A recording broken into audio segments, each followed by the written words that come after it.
I'd like to open the meeting of the Eugene Planning Commission on this August 8th. This is a regular meeting of the Commission. What is our traditional element is the first item on the agenda is for public comment. At this point in time, no one has submitted a green card to speak for the public. Is there anyone in the public who wishes to speak? I have one person. When you come up, you can speak on any matter except for items scheduled for a public hearing and or a public hearing item for which the record has already closed.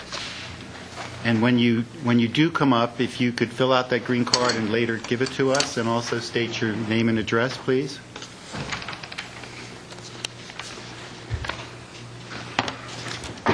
Are you available now to? Oh, yes. Yes, you can come up to the right seat. You can hand that to us afterwards. Okay, sure. I wasn't doing this. So I'm coming to the meeting with interest as far as the name and address. Oh, Janet Bever and 2906 Charnelton Street. But I also have property along there, and I also have property on 32nd in the southeast neighborhood. So I'm just coming as an interested person with the SWASI that has been retracted, and then we're waiting for a mayor meeting and hoping to have a refinement plan for our community to develop the area as we feel would be supportive of the businesses. And presently, we're going to be losing Down to Earth because of the new proposed building, how expensive the rent is going to be. We're going to lose Tsunami Books because of the purchase of that building and the increase of rent. And so one of the things that makes South Willamette so wonderful is that it does have local businesses, and it really concerns me. Of course, we want to see new development, but it concerns me that it doesn't mean affordable for businesses or actually for housing. And I've just been contacted with Portland is having the same situation happening there, and the neighbors have the same exact concerns. I also am interested in this whole new medium density residential that you're proposing, and I'm a little confused. I've talked to Heather and Terry about the map, and it showed within our area lots that were smaller than a half an acre, and so I don't quite understand that, and so that's why I'm here. I'm just wanting to hear what you guys have to say. And then I also thought that possibly the proposal, I think I was told the density now is to 10 units as a minimum, or that's what is averaging. And then it was said to me maybe 13 would be a proposal. I'd looked at the nodal development, I believe, for 2003 in the South Willamette area, and I think that said 12 as a minimum, but then I've seen that it's been proposed 14 as a minimum. So I just want some clarification. And I haven't been able to go to the street things or any of the parks, and I think Terry and maybe Heather are coming to a South Willamette discussion that's happening maybe Wednesday or Thursday. So it'd be nice to get that information there. So that's all. Great. Okay, thank you. Thank you. Anybody want to clarify? Sure. Well, I'll just add the South Willamette Neighbors meeting is August 16th. Okay. And I will be there. Okay. Is there anyone else from the public wishing to speak? Hearing none, we'll move on to agenda item number 2, which is Planning Commission elections. Mr. Hoster. Yeah, I would just like to actually go ahead and turn it over to you to Okay. Yeah, just move ahead with the election proceedings, and something we do every year, usually in August, and away we go. Okay, thank you. I'll begin by just stating that I've enjoyed my year, and I look forward to sitting on the other side of the table. As part of the election process, I contacted each and every one of you as commissioners to see, A, if you were interested in either the chair or the vice chair, and if you had any other suggestions of individuals that might be interested in that. Having done that at this time and having the information, I'd like to begin the elections with the vice chair, and noting that in polling all of you, I would like to put in nomination Mr. John JAWORSKI. Now, with that, are there any other nominations from the floor? Okay, I'd like to have a vote for Mr. JAWORSKI as I think a vice chair. second would be, I think you need to get a second. We need a second? I'll second. Okay, so seconded. I'd like to then ask for a vote on that position as vice chair. All in favor? Unanimous. Congratulations, John. For the position of chair, the same thing was conducted, and I'd therefore like to put in nomination Christine Taylor. Do I have a second? I second. Seconded. Are there any nominations from the floor?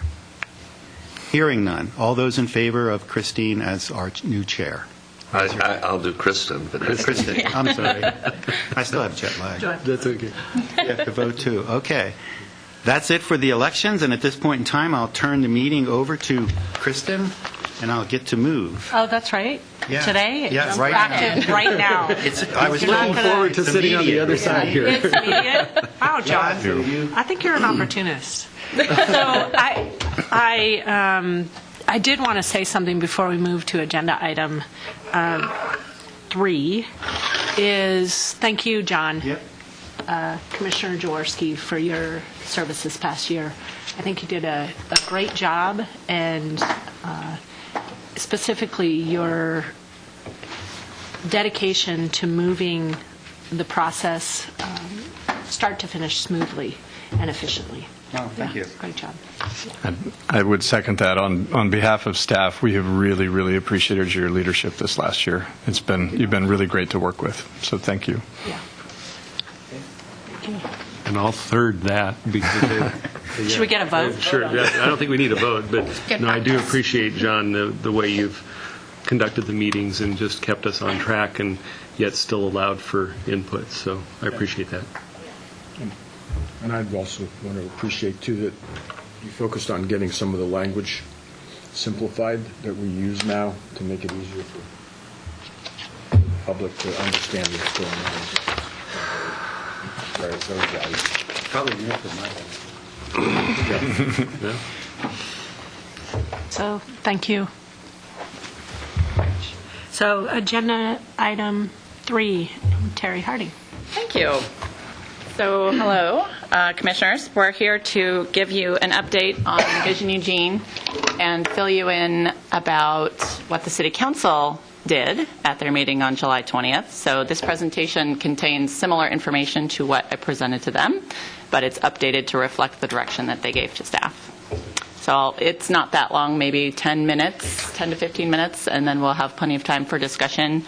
Where we are in the process is that there is engagement activities happening around the community this summer and online, and our plan is to report back on what we hear throughout the summer to both you and the council toward the end of September. So I'll go through that in a little more detail as I make my way through. Would somebody grab the lights? Or somebody?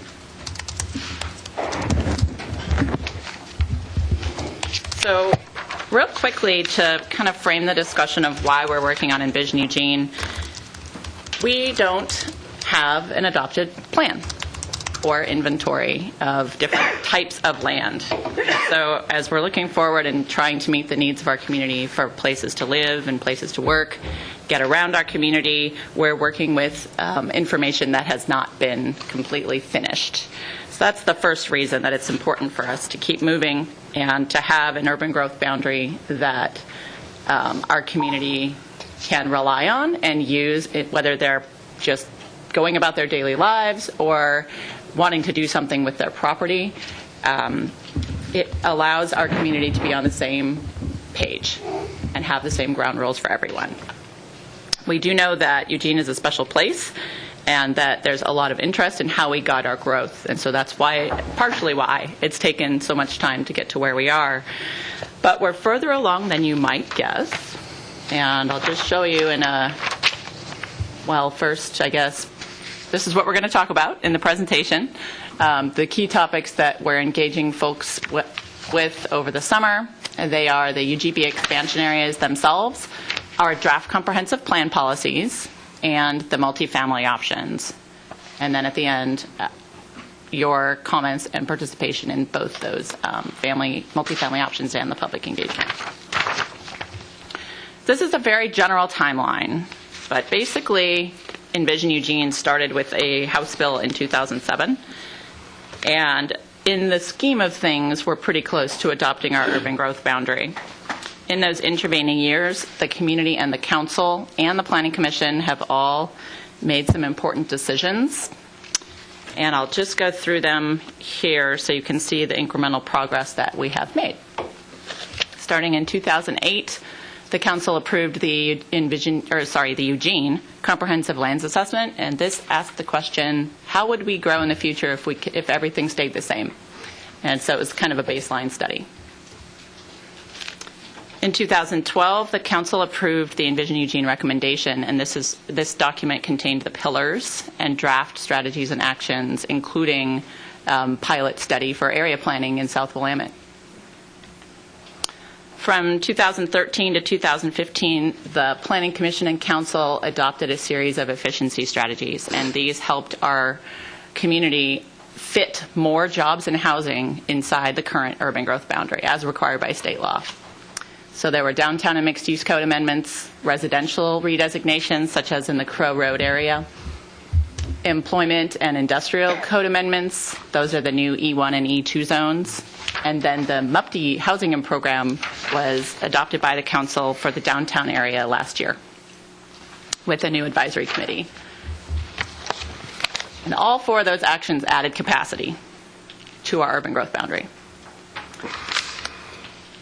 Also last year, the council gave us direction on how and where to expand our urban growth boundary for jobs, parks, and schools. And I'll show you the maps to remind you what we're doing there in the Clear Lake area and in Santa Clara. And they also gave us direction to set the baseline urban growth boundary for housing. And there were a number of commitments included in that discussion. Then later in 2015, the council was discussing zoning and livability in South Willamette. And again, testing that area planning strategy that was proposed as a tool to accommodate more housing near corridors when coupled with development incentives. Earlier this year, the council voted to withdraw that special area zone, as Janet mentioned, and land use applications. And so we don't have it in place as a test. And without that, we as a community and as a city need to find another way to accommodate our outstanding multifamily housing need. And that'll be the final piece of direction that we need from the council before starting our formal adoption process. So that's where we are. It's 2016. We're looking at different ways to meet our multifamily housing needs and working towards adoption of our UGB in 2017. So again, our three topics here: adopting the UGB, comprehensive plan, multifamily housing. These are the focus of our outreach to the community at events and online. And so I'll give you a brief overview of each of these topics. Here are Clear Lake and Santa Clara. These haven't changed since early 2015 when we were given this direction. The Clear Lake area provides land for 3,000 jobs in Bethel, the Golden Gardens Community Park, and a future school site. And then future planning in this area will aim to integrate business development with wetland mitigation and a green infrastructure system for the area to handle the stormwater. And in Santa Clara, the green area there on the map is a new community park, which Santa Clara currently does not have. So that will be brought into the UGB and is part of the overall package. Specifically in Clear Lake, there will be a new overlay zone with a couple of goals. And we had an interdisciplinary committee work on drafting the Clear Lake overlay zone. The two goals are to protect the large employment sites that will be brought into the urban growth boundary, that is, protect their largeness through code and comprehensive plan policies as well. And the second goal is to address environmental justice issues, and there are specific uses that are prohibited and different requirements that would apply in this Clear Lake overlay. It is still a draft, and it will be part of our summer engagement activities that I'll talk about later. For the comprehensive plan, as you know, in order to adopt our new UGB, we need to amend or update some parts of the Metro Plan. What we're really doing is migrating certain policies out of the Metro Plan into a new Eugene-specific comprehensive plan.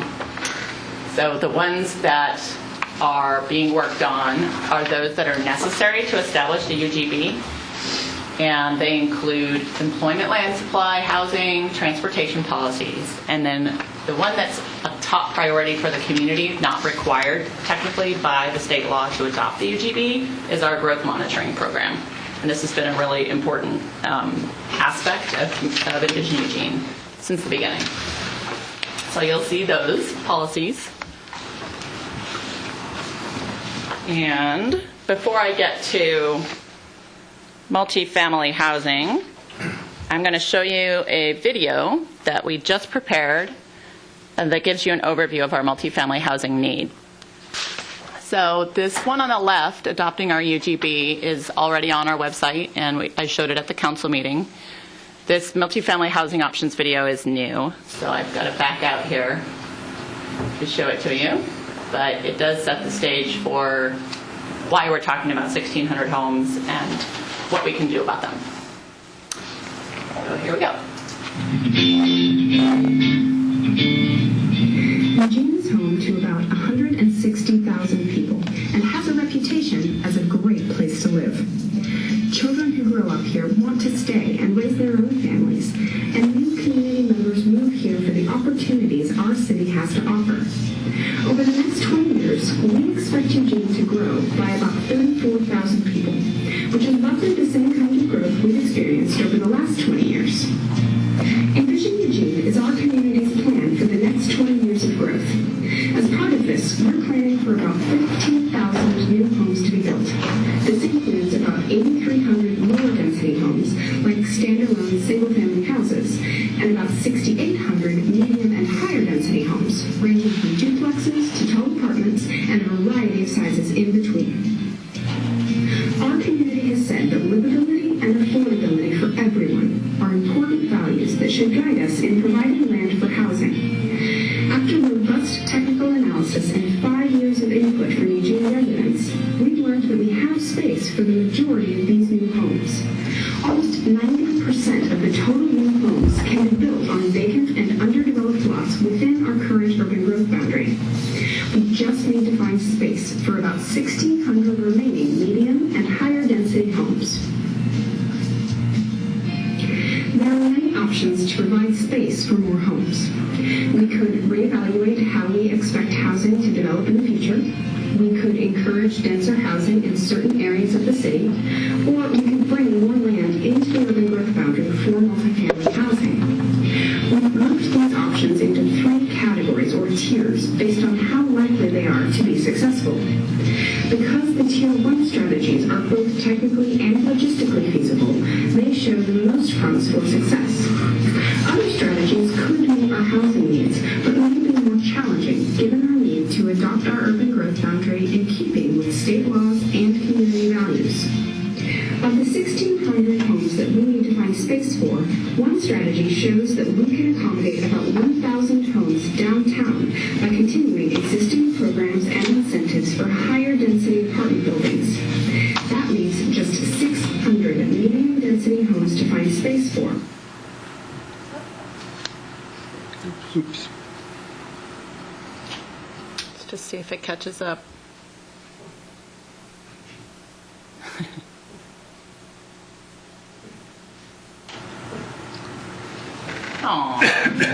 This works out to about 30 homes per year over the next 20 years.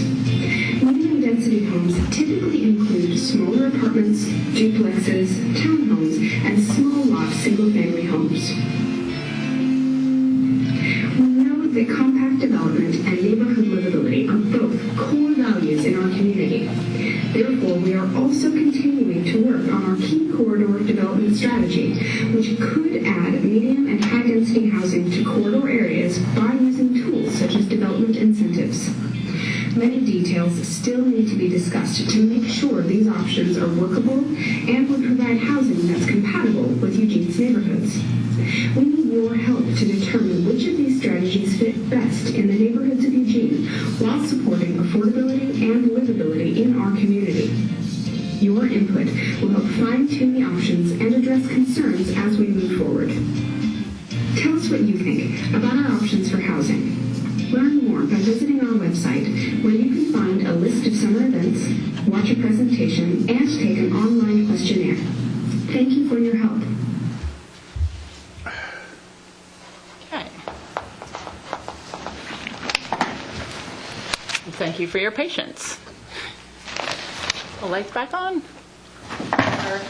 No, I guess not. Sorry, John.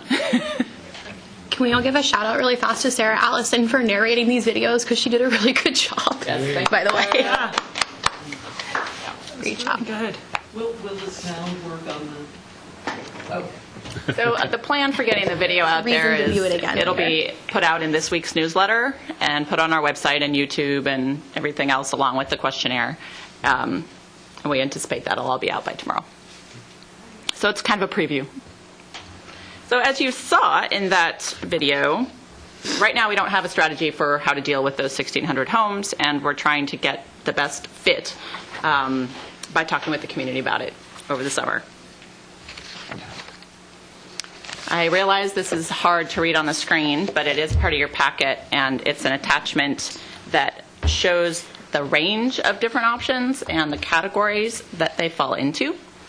So on the left-hand column, you have multifamily assumptions, and these are the ones that would involve changing our expectations about how development is expected to occur based on some sort of new evidence.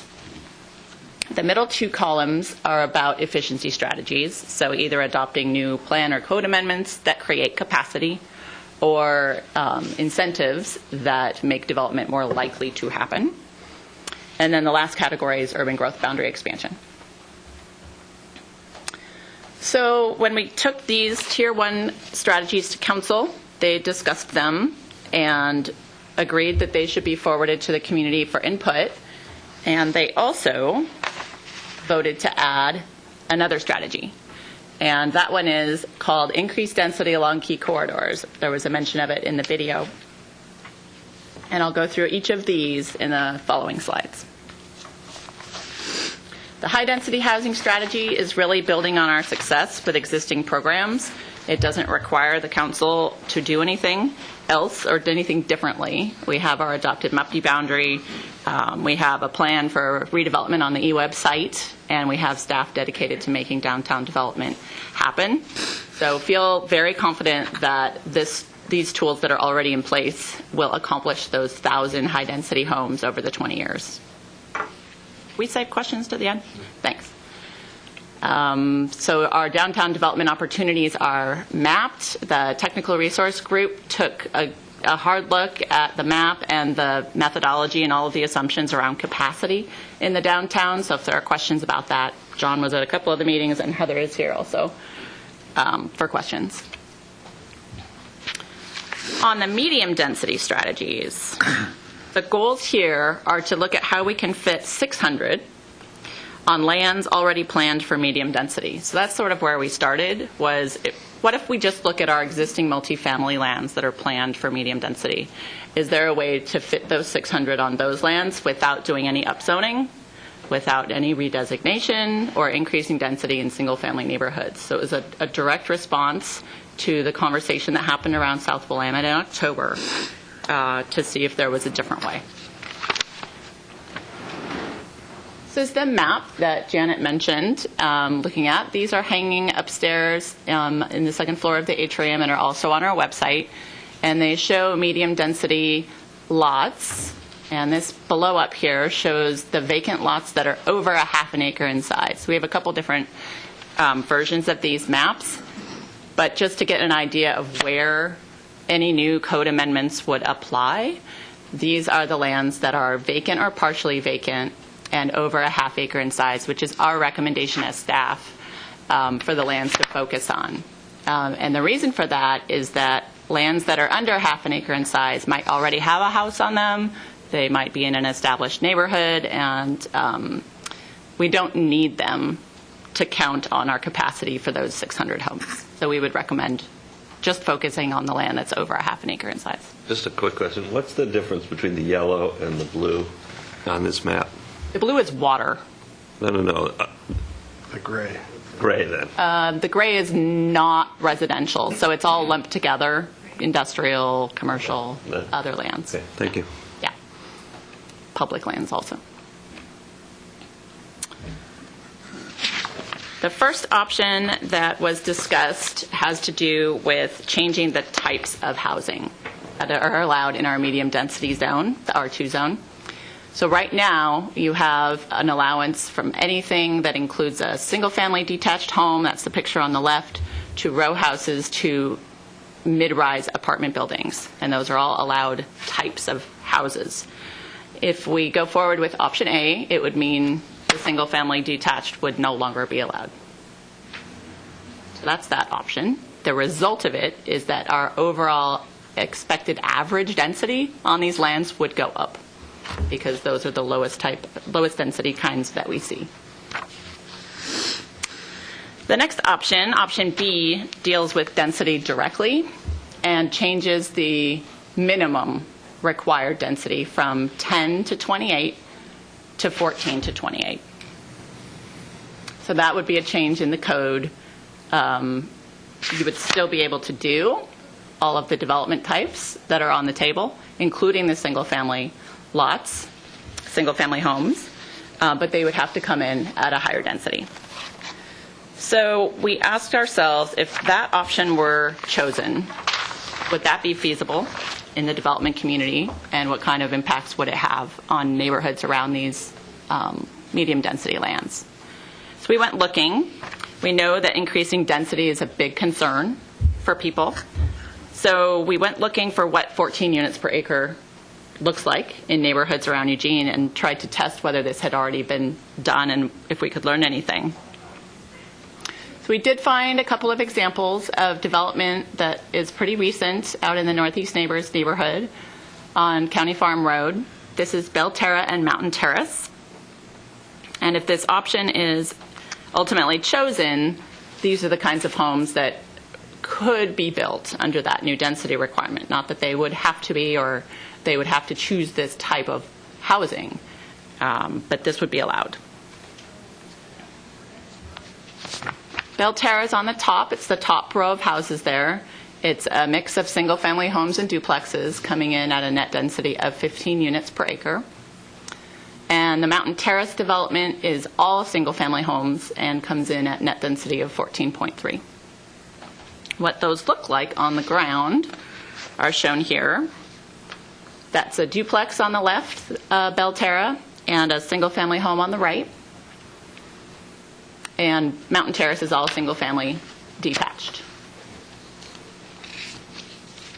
So in summary, the goal with these options was get at solving that problem of where to put the 600, and while doing that, avoid any upzoning or density increases in the single-family neighborhoods.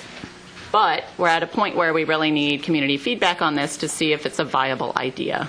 And hopefully we'll be able to raise concerns, flag things, and propose a way to mitigate any impacts that would result from this strategy.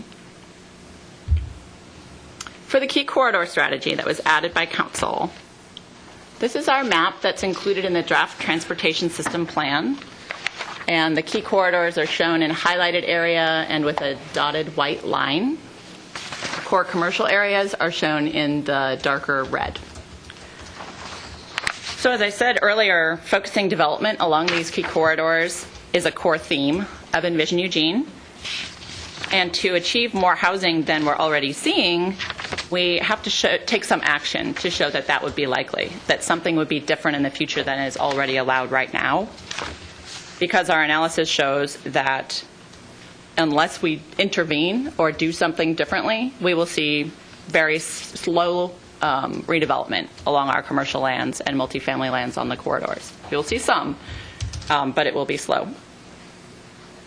So our implementing measures must be adopted along with the UGB itself to demonstrate the capacity for our housing that we're still looking to accommodate.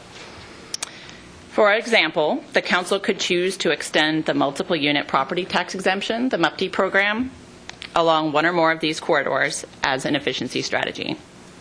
And that would need to be supported by our technical and financial feasibility analysis. I know you'll have questions, but I'm almost done.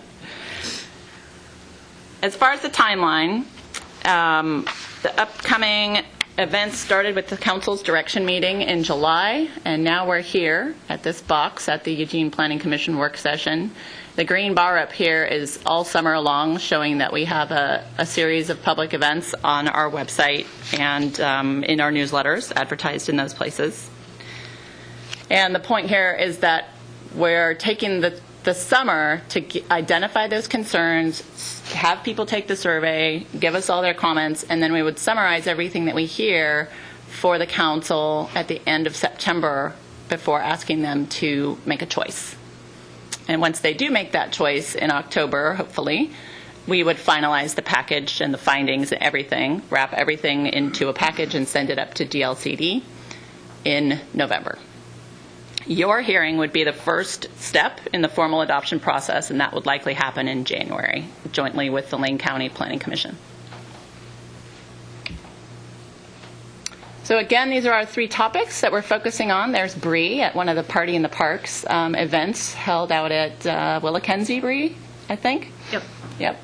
And the bottom picture is Sunday Streets. We've developed a game around the theme of 20-minute neighborhoods that we're talking to people about. And really the question is,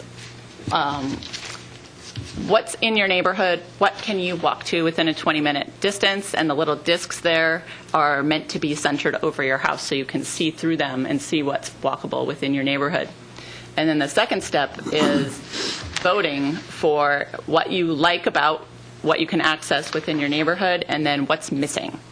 What needs to be added? What should we be working on as far as making more neighborhoods in Eugene 20-minute walkable neighborhoods? We have a variety of tools to do public engagement.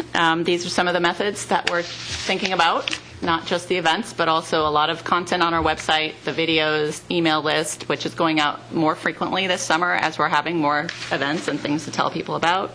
We've got social media posts, letting people know that we're available to come to already existing meetings, which has proven to be a really effective way to get information to the people who want it. We've got the online and print questionnaire, going to neighborhood meetings, and then we'll be doing some advertising to point people to the website and questionnaire and the events. So that's some of the stuff that's going on. And next steps are shown here. We're going to be doing this further work and engagement. The Planning Commission Public Involvement Subcommittee will be continuing to meet and advise staff on the engagement activities. And then at the end of September, we'll be reporting back to you. And that is the end of my presentation. And I look forward to your questions. I think I mentioned that Heather is here also. Maybe you just want to come up. So I have Steve Baker and then Commissioner JAWORSKI. Thank you, Jessica. Yeah, I just have one informational question. Of the number of high-density units downtown, how many are proposed? How many the UWeb property? What's its capacity, so to speak? I was just curious. Yeah, I think it's 400 units. The capacity is very large, but the assumption is that we yes, have 400 units in the 400 units. So the other ones would be other parts of downtown. Right. That's all I was looking for. Okay. Commissioner JAWORSKI.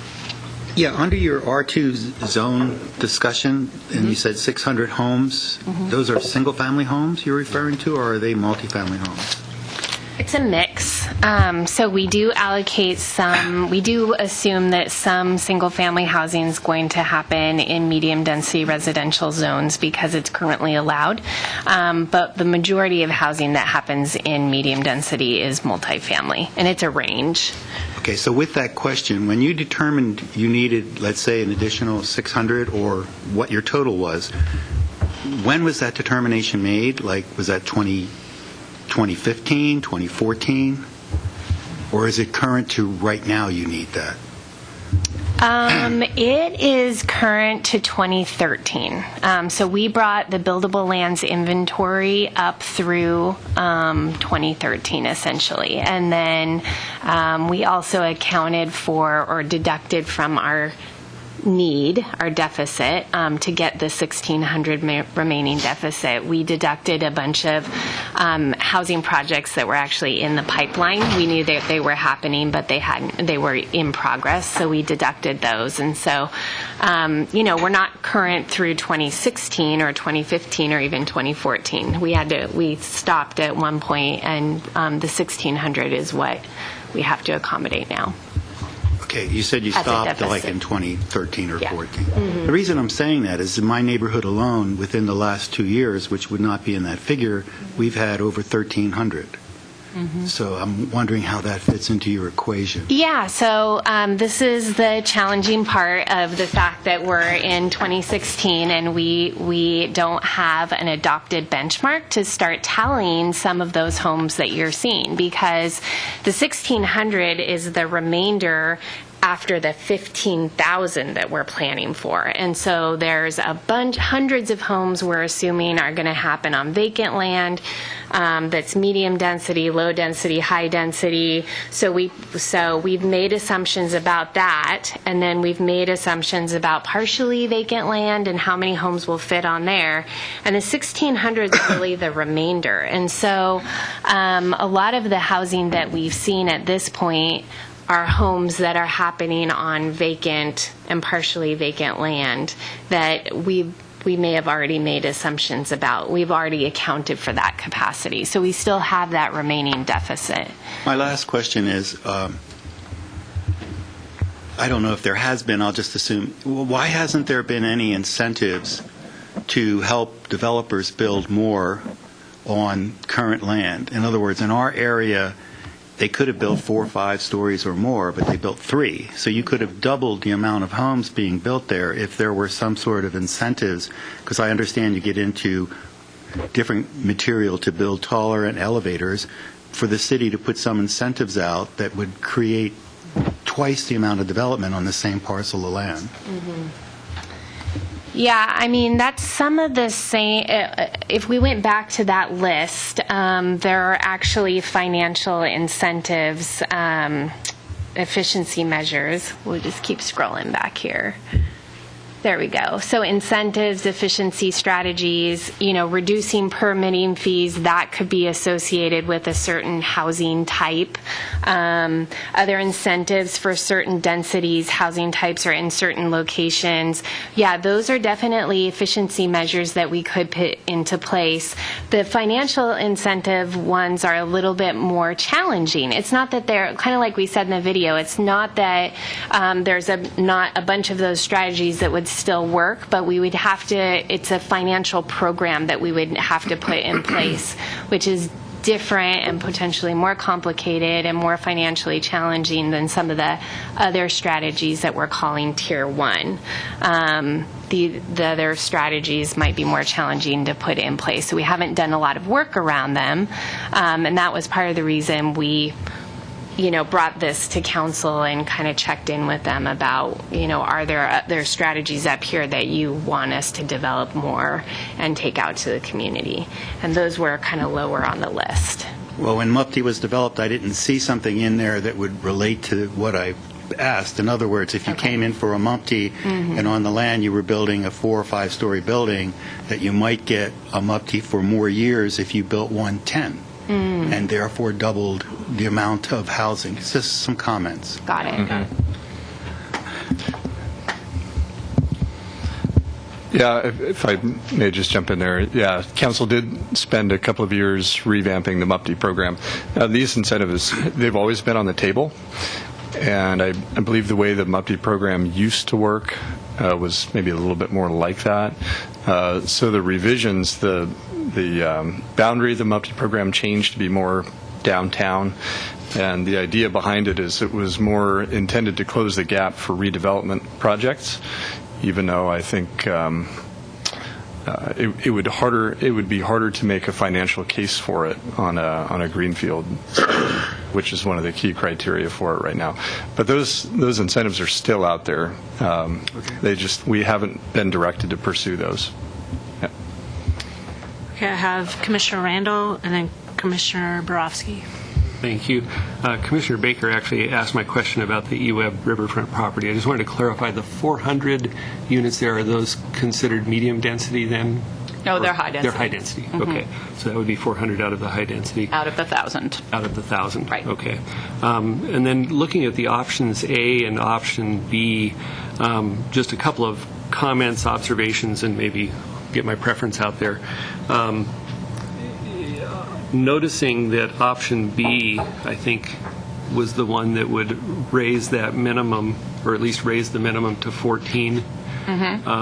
Just to clarify, the current code has that overlap. Yes. From single family to or low density to high, or low density to medium density, where the low density goes up to 14 and the medium density overlaps down to 10. And I see that might be cleaner in different projects to have that raised to the 14 as a minimum.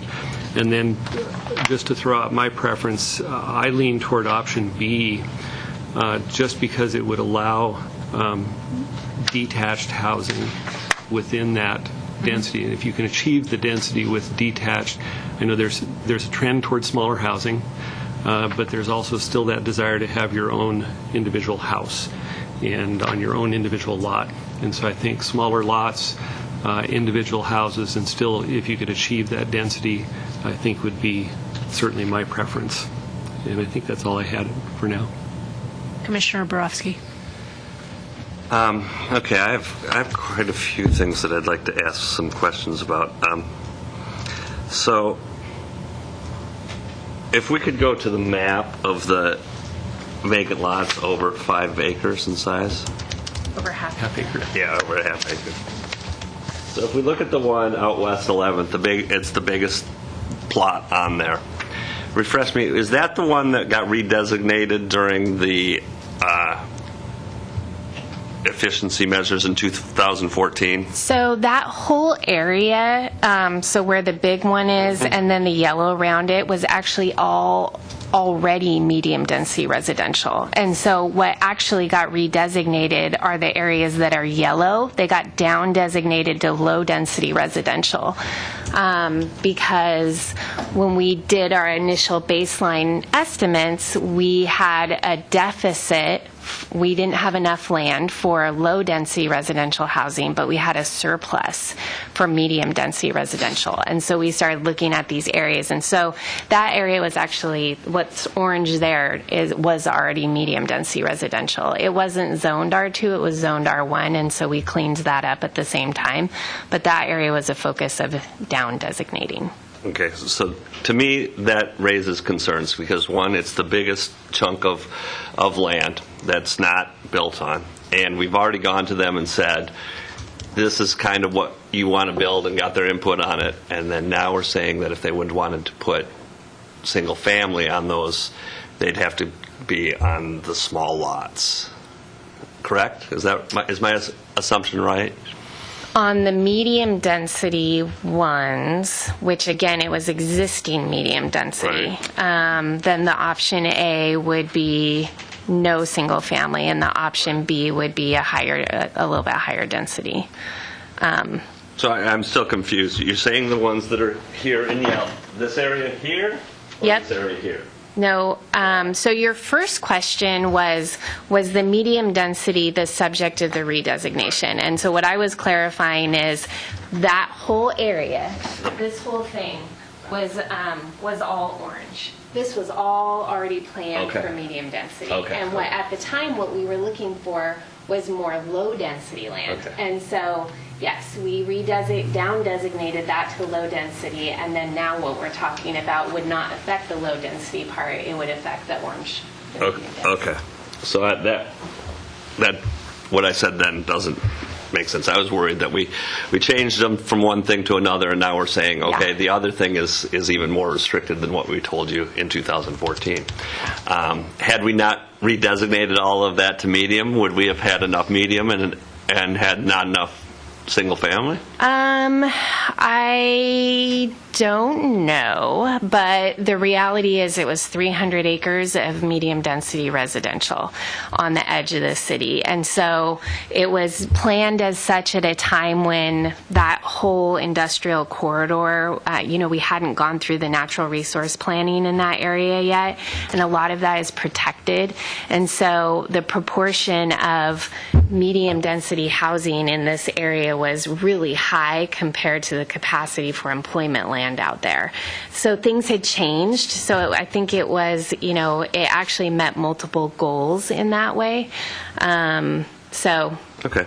Yeah, it's just... Yeah, I know. We juggled the balls thinking one thing, and But the good news one of is, the balls hit the ground. Yeah, and I mean, it's still the good news is we didn't just do it from a numbers perspective. We also did it because it kind of made sense, and so it still holds up. Then the next area that I want to ask about, there's three, and this goes to the council's direction about key corridors, and we look. From what I saw here, you were saying that the one tool that might be able to be defensible would be that if we put MUPD on key corridors, said, okay, West 11's going to be eligible for the MUPD, but my question was when the Train Song area and Highway 99, wasn't it eligible for MUPD for a number of years? And absolutely none got built. I think it was Train Song rather than 99. But I think it went to 99, I think, didn't it? Yeah, I think you're right about that. And it was eligible for over 10 years without any projects being built in it. Yeah, I'm not sure the exact duration, but my understanding is that there weren't any applications in that area. So to me, that makes using MUPD as a tool kind of opening it up for problems, because if you say, okay, we're going to develop along key corridors, and one of those key corridors is Highway 99, and the way we're going to get to it is with MUPD, and you've got MUPD, an even looser MUPD guidelines that was in place for a number of years, and not one thing was developed. I think it would be a very hard pill to get that to swallow. So I want to see development on the key corridors, but I don't know if MUPD is going to be the tool that will achieve that. And that's just a thing. And then I've got one other thing, and I'll probably do a second round after I mention this, but in your slide on what we're doing for public or the key topics for review for the summer engagement, the number 2 is the comprehensive plan policies. And where is the public outreach on that? I mean, we didn't even get a copy of the comprehensive plan sent to us for this meeting. I went in and dug into it, and there's lots of stuff that needs to be gone over on that comprehensive plan, in my opinion, before it is even ready for adoption. And where in this process is that going to happen? Yeah, thank you. We do have a strategy for highlighting that in our outreach materials, but that was a miss. We should have sent it to you, and I will get it out to you after the end of this meeting. Do you want to add any specific things? Yeah, I guess I would just say we recognize that adopting the urban growth boundary, there's so much, right? And so when at the very end in the fall, when we're actually putting this truck, hand truck full of materials to the department, DLCD, the Department of Land Conservation and Development, and to you all, what we're trying to do is, ahead of that, chunk things out for the public. And so we're trying to do that by topic. So right now we're focusing on multifamily housing. Then we're actually going to try to focus on things in a way through the pillar structure. And so right now we're focusing on housing, housing, and particularly multifamily housing, we've got a video and a questionnaire that's specifically about that topic. And then we'll move into economic development and the Clear Lake overlay and the expansion area. And so we'll have a questionnaire about that specifically. The comprehensive plan policies, that's something we're going to have a questionnaire on specifically. And so we're trying to get those kind of key issues out first, but not all at once, and so that there's more bandwidth for people to dive into one particular issue than having to cover everything in August. Well, I understand that, but my concern is that by the timeline that I'm seeing here is moving it into this fall to sending it to CLDC, and that would be the comp plan. Goes with that. Okay, so we're spending all of this summer figuring out multifamily, and to me, one of the biggest parts of making this whole thing work is the monitoring part of the comp plan. And when is the input going to be put in on that? If we're doing all of this, I mean, we're in August now, September, and you're talking November putting it through. When are you planning on getting the input on the monitoring part of the comprehensive plan? So, yeah, sorry, I didn't mean that all of the summer is only focused on multifamily. Right. So I'm just saying we're starting this week with multifamily, and then we're moving into the topics on a weekly basis as we go. So we're going to move right into comprehensive plan policies and the expansion area. And so then you'll have all through August, September, and into October for that. So correct me if I'm wrong, but I think what we're saying is that that all that will be out there in August for discussion and for review. Yeah, it's actually on the web right now. Yeah, it's been on the web. Actually, some of the draft comprehensive plan policies have been on the web Since last September. Yeah. So they've been out there, and for folks who have an interest and are really watching that, the idea of getting it out to the broader public is to do press releases and to try to really raise the flag and say, hey, folks, please take a look. We really need people to take a look at these things. And that effort's happening here in August. Will Planning Commission go through the comp plan at a work session before our public hearing? Do you anticipate that? Yeah, good suggestion. And we haven't mapped out every meeting leading up to your hearing, but I think that's a really good idea.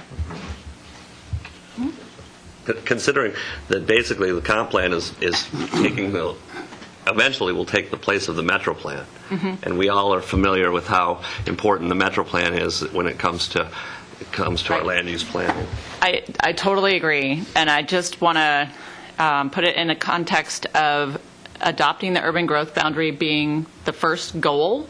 And I may have downplayed this on the slide where I said the goal of the comp plan policies that are out there for review right now is to support adoption of the UGB. It's not going to implement the entire Envision Eugene pillars. It's not going to talk about livability. We have several chapters that are not in a place of development where they're ready for public engagement and conversation. So we've got employment land policies that will document our need for the land that we're expanding for and that are required by certain OARs and statutes to adopt an urban growth boundary for employment land.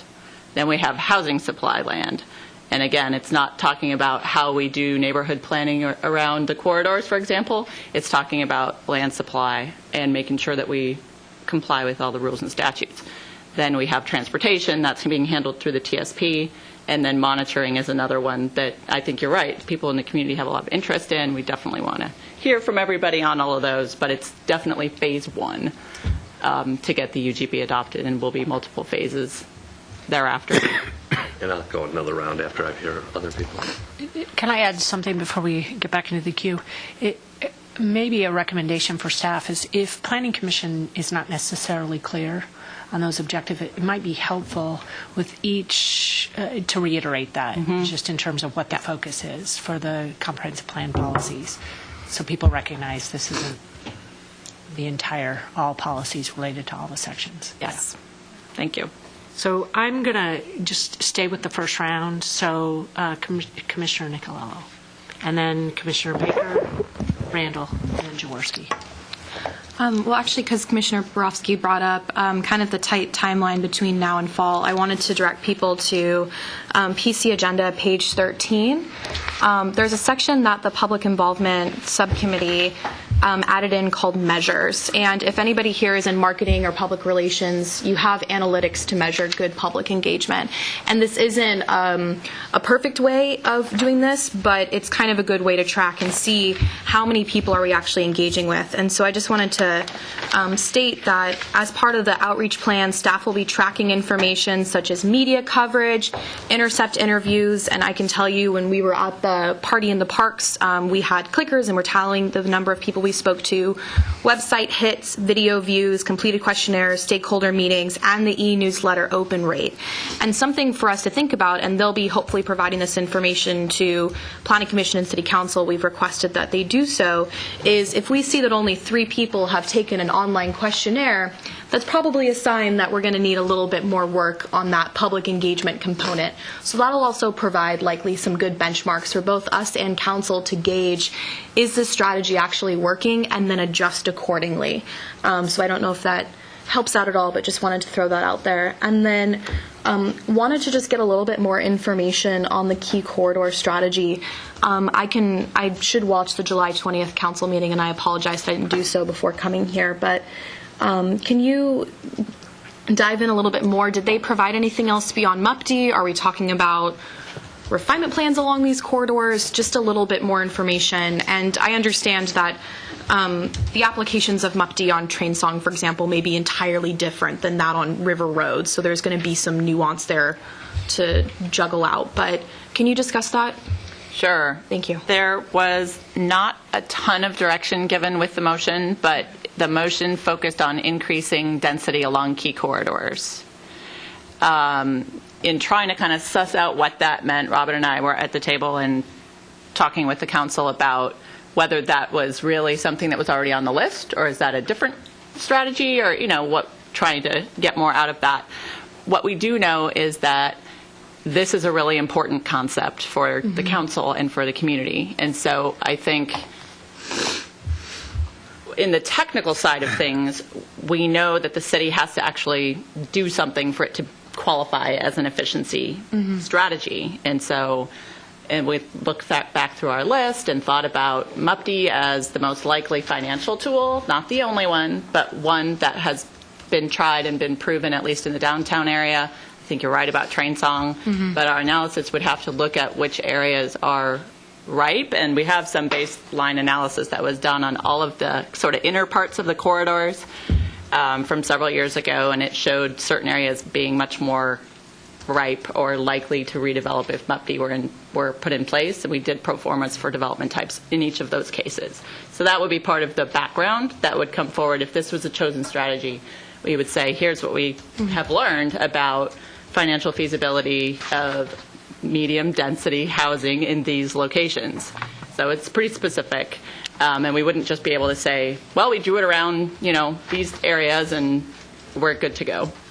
The other efficiency strategy that you could apply along these corridors is designation changes. So we have zoning in place, commercial zoning along different parts that are shown in red, high density housing in some places, but you could add capacity through area planning, finding out the best places to increase plan designation. That creates capacity as well. So we didn't get into that level of detail in the discussion at the council table, but all those things are kind of part of how we see this playing out over the 20-year plan horizon. The question is really, what do we want to use to demonstrate capacity to adopt the urban growth boundary? Does that make sense? Yeah, Okay. And as a follow-up question, if I may, did council talk about marrying that key corridor strategy to option A and option B of the MDR strategies that you recommended? They did not. They just added it and said we want to get the public's opinions on this strategy as well. Okay. Thanks so much. Sure. Anything to add? So before we go the second round, I just want to double check with staff. What is it, can you be clear, what would be most helpful for you to hear from us at this point? So it sounds like you don't need any actions made Right. during this meeting, so just questions. Questions and any opinions that you have as far as the feasibility of these strategies, I think is more than welcome, and then any tips about the engagement. We're also welcome and encouraged to participate, as some of you have, in any of the events that we have coming up. Commissioner Jaworski was mentioning things he knows about his part of town, so those are all really helpful for us to hear. You have your ear to the ground in different parts of the community and different networks that you're hooked up with, so we really appreciate all of the input. Yeah, I would just add on to that to say any suggestions you would have. For example, we were just discussing the corridor strategies, and Commissioner Jaworski a few minutes ago was suggesting an alternative means of achieving greater density in parts of town, which essentially would be some kind of an incentive program for greenfield development sites. So I think that's the kind of thing that we could add to the list and gather comment on. If you have other specific strategies, Commissioner NICOLELLO is tossing out a couple ideas around corridors. There could be others. So if and when those come to you, that would be great to hear as well. Perfect. Okay, so we'll do a second round. So I have Commissioner Baker and Randall, Jaworski, and Borofsky. I just had a couple of comments and questions about a couple of areas. I wanted to follow up on Commissioner Randall. I think option B might be more attractive to the development community because they have more flexibility. And also, I just wanted to check, that would allow theoretically for, if you did want to build some single family, not on the very, very smallest lots, you could mix that with some duplexes and to stay within the density range, so you still... On average for the whole site. On average, That's yeah. right. So, I mean, you could picture a situation where you might do duplexes on corners and maybe an attached building here or there, and then have single family. Right. In the same. That's not a common development pattern, but I suspect that it might be attractive to some developers. I don't know. And I was going to suggest that you contact the development community to see if those kinds of options would be attractive to them.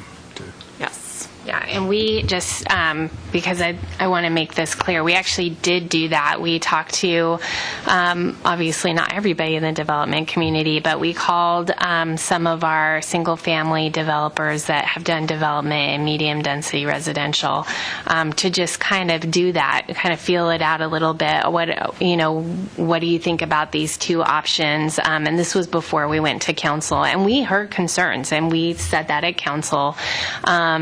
And I would say, there was a wide variety of comments, but definitely there were folks that were concerned about any additional regulations on single-family housing, folks that felt like option B would be, most flexible, but that, increased density requirements would be more challenging.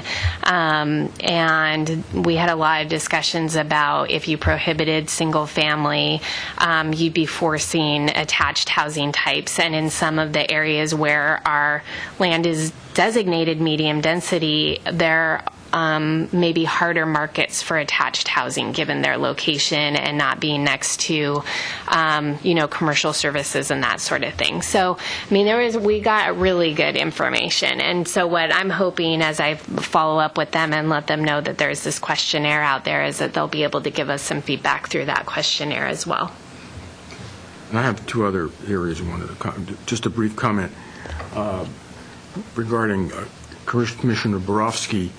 I wanted to make the point that when the Train Song area was added as the MUPTI program, sort of the peak of the student housing development in the Western University was part of that MUPTI envelope, allowable areas, and it got a huge number of projects during that MUPTI area, and which continued into downtown as well. So, not to say that Train Song is the best place, but it's probably not a good thing to judge when you had this area that was, student enrollment is growing dramatically.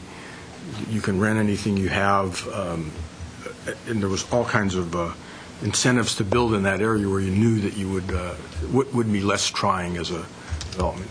So it may very well indicate that some of these other corridors are, without having that as competition would be attractive too. And my third suggestion is regarding, I hope that when we talk about corridors, we stay on the corridors this time.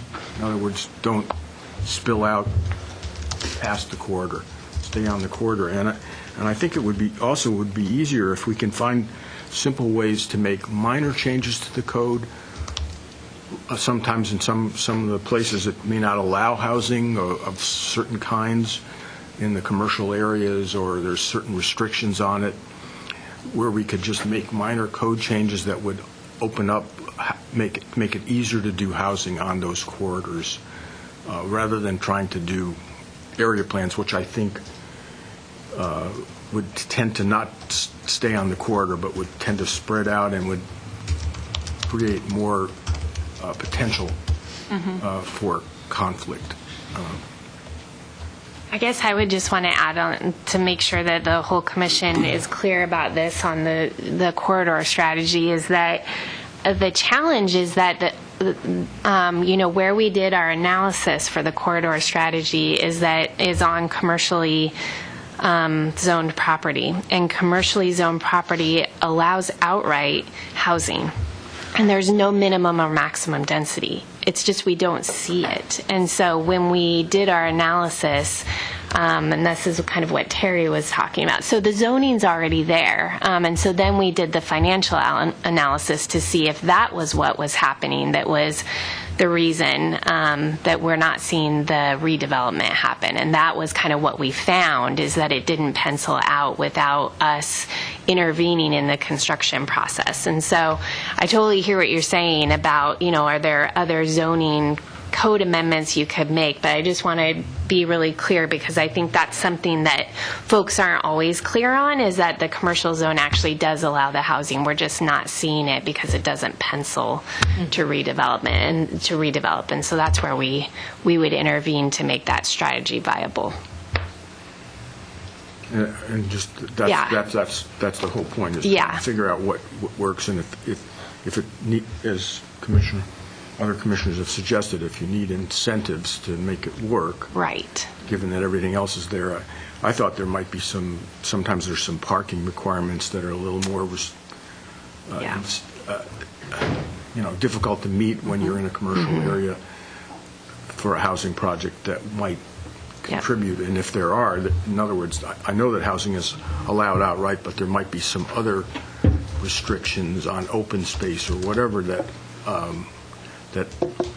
don't prevent you from building multifamily housing, but make it a little more challenging. Yeah, and development standards like that are on the list, but those similar to like the other financial programs, we didn't do additional analysis on those because one, those were challenging to figure out how much additional density it would really get you by reducing those. And we've also had, concerns about parking in general. So, but yeah, development standards are on the list. Okay. Commissioner Randall, and then Commissioner Jaworski.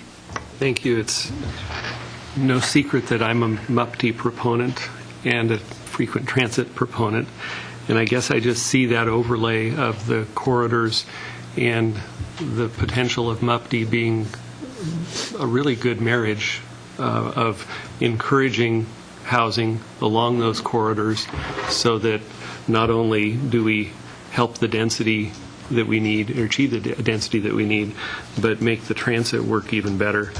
And so I guess that would be my opinion to throw out there, that I think that's a good option to pursue. I don't know that running MUPT on every transit corridor is the right answer, but I think certainly at least starting with some key areas. And I think that's probably the difference I would see in what, since we mentioned Train Song earlier, I don't think that was coupled with any kind of transit corridor or anything like that. I think it was just an area that needed redevelopment, that it just didn't happen. And so I think having that MUPT or some sort of financial incentive along the corridors seems to make a lot of sense to me. Thanks. Commissioner Jaworski, and then Commissioner Borowski, and then NICOLELLO. I'd like to follow up on what Commissioner Borowski brought up, and I guess that's that reference to the map on vacant lots over half acre in size. I guess the first comment, is this just for ours, or our use, or is this going to be used part in presentations that go out? We've already published those maps. They're on the website and hanging in the atrium. Yep. Somebody picked one up today to share at a Southeast Neighbors meeting. Okay, I would have thought you would have put a key, because when I looked at it, I'm wondering what's the yellow, orange, and gray? Yeah, there is a key. You're right. Okay, there was no key on this. Not on this. Okay, now the second thing is, just so I understand what I think I understand here, the options A and B to medium density housing, is that related to the orange Yes. land only? Yep. Okay. Second, the need for 600 homes over 20 years, is that in addition to what would have been built there under the current Yes. density? Yes. So you want to increase the density to pick up 600? Yep. Right. Okay. Yep, because we're already assuming a capacity on that vacant land. And even with assuming that, we still have 600 medium-density homes left over that under current conditions. Which is 4% of our overall housing need, to put it in perspective. Or 30 homes And when a you year. assumed what could be built there, did you assume the maximum or the minimum of No, what they would? we assumed that we took citywide averages that we see, average density that we see on MDR from 2001 through 2012. So it was a 12-year period. And just so everyone knows, our average densities are at pretty much the minimum of what's allowed.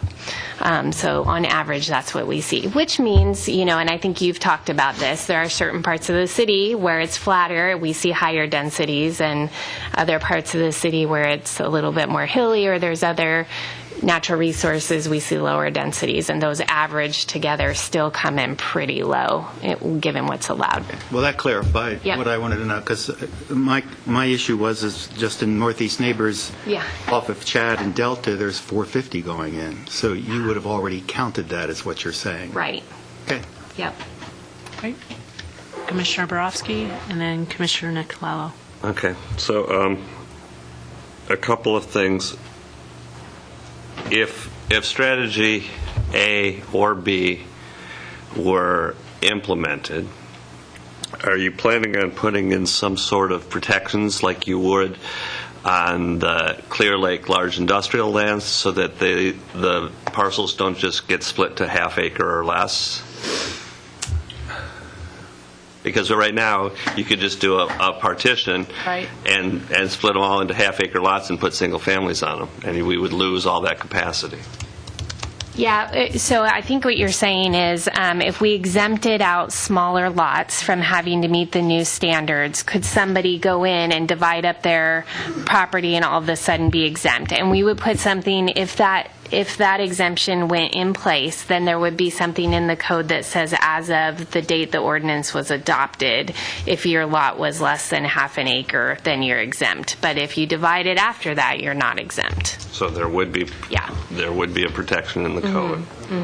Okay, and that hopefully will be conveyed to these mustard-colored lot holders, I would hope. That's right. It'll require Measure 56 notice. And so if this is selected as an option to go forward, we'd notify everybody that their development code affecting their land would be changing, and it'd be part of the public hearing process. Okay. So then, getting back to the comprehensive plan, some of the things that stand out for me that I would hope you could convey to council and to the city manager is the amount of work that is going to be involved in the monitoring part of the process, and to make sure that that is budgeted for. Yeah.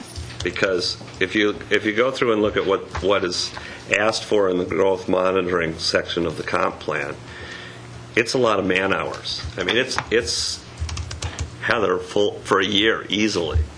It's a couple Heathers. Yes. Yeah. And if there's not a commitment from council and the city manager to fund those positions, we're going to be in trouble because we're not going to have the bodies to do the work and other areas of concerns that the neighbors are looking for as far as refinement plans and those things that have been promised and budgeted for are going to get pushed back because we've got policies that need to be taken care of. So I don't know how that would happen, but I hope that in your presentations to council that you bring that up, the fact that there is budgetary impacts on enacting this comprehensive plan, that there, or if not budgetary impacts, that if dollars aren't spent for this, what we promised to your neighborhood in Ward 3 and what we promised to your neighborhood in Ward 7 is going to be another 3 to 5 years away because there's not the man hours for it. Right. So that's a very important part of that whole discussion, in my view. Commissioner Nicolello and then Commissioner Jaworski. Well, first off, thank you for bringing up the budget. That's a really good point, Commissioner Borofsky. So I'm actually on PC page 6, and wanted to talk a little bit more about, under the code or plan amendments, efficiency strategies. There's a section here there's a section for reducing development standards and, for example, doing parking minimums. And I know that that's really controversial and I won't touch parking, but wanted to ask, though, will development standards, is there a potential of not necessarily just reducing them, but also just simplifying them and having less subjective criteria in place? We've also had a really large conversation here before as a commission about making better, clear, and objective standards. There's also some odd little things in place that make it hard and really difficult to actually build on some of these properties. For example, there's some sections in the city where you can only do a 5-foot property line adjustment at one time. And so whether it's part of the actual efficiency strategies or this goes into monitoring, has that been a part of the conversation about making a code that, really updating it and making it one that's workable, so when people do develop, it's actually able to develop? I think of the 20% slopes that come up in clear and objective standards. And I know I'm touching a fiery one there, but has that been a part of the conversation at all? Yeah, in a number of different ways. I think simplifying the code is the goal of our code improvement program, which we kind of launched a couple of years ago and hope to do on a really regular basis. We also have a code maintenance program, which is a little bit different. It's clarifying legal updates and things like that. But I know you had a hearing on one of these recently, so you're familiar with that. As far as maybe special restrictions that apply to certain parts of the city, as you said, that would probably take more time. At times, though, we have folks come in and say, why don't you have a form-based code for the whole city, or why don't you look for ways to get exactly what you want in your vision through your code. So I guess I would say we're constantly trying to do that. We're trying to match our code with our vision and get the kind of development that people say that they want.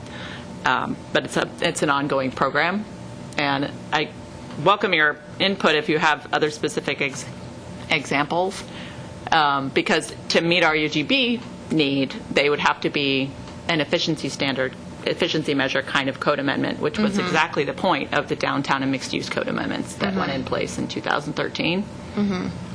So I guess that we could do more of that. It is on the list. And as a second question, too, equally as fiery, has there been any conversation over, you have in here, under incentives, efficiency strategies, reducing permit fees, SDCs, or other fees for certain densities, housing types, or in certain locations? And I've been working with a lot of folks who are trying to annex in property to build single-family homes and things like that. Has there been any conversation about, one, trying to renegotiate that industrial community corridor organization agreement and potentially trying to work with those folks to annex more properties there, and also, two, just providing more support for annexation and looking at permit reductions, assistance with SDCs, and et cetera. And I know that there's been some controversy over the commercial side, but really just even in the housing side, there's a lot of folks who are trying. We have a lot of lots here that are not annexed into the city, but are actually located on key corridors, like in the Santa Clara River Road area. So has that been a conversation that TRG has had at all? I understand that I'm late to it, so if that's not relevant, I apologize. No, I mean, we have to count capacity on all land inside our urban growth boundary, whether or not it's annexed. And so so the annexation part wouldn't really be an efficiency measure.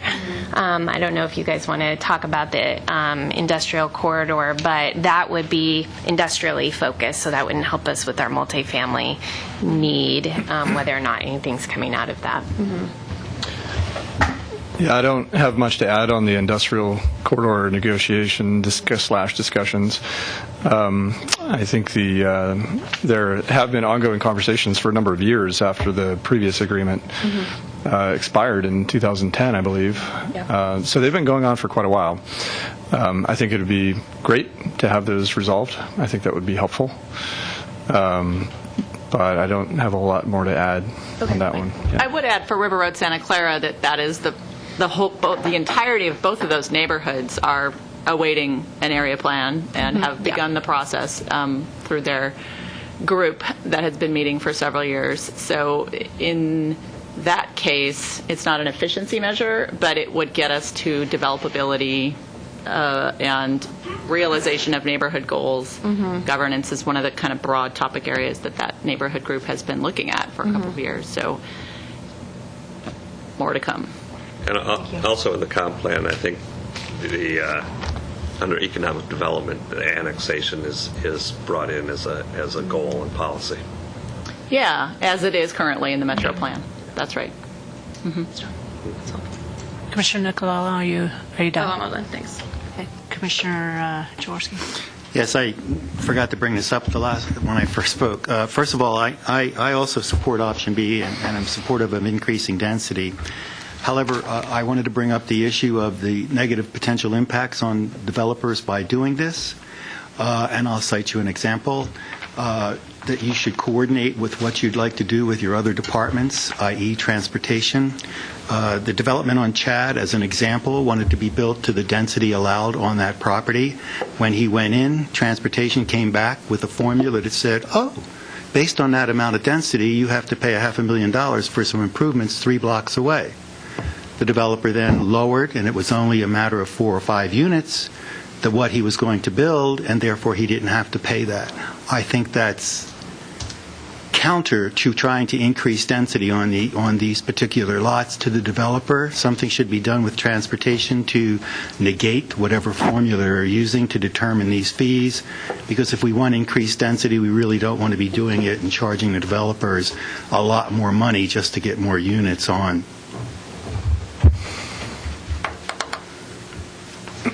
Like go from D to E and pass it. Yeah, right. Yeah, I'll just throw some out there. That would be akin to a form of incentive, essentially. Since if the impacts are going to be carried on our public systems as a whole, it would be up to us as a community to decide that we wanted to invest collectively in making those needed improvements, rather than having the developer carry that financial burden. I'm going to add myself in the queue, and then Commissioner Borowski.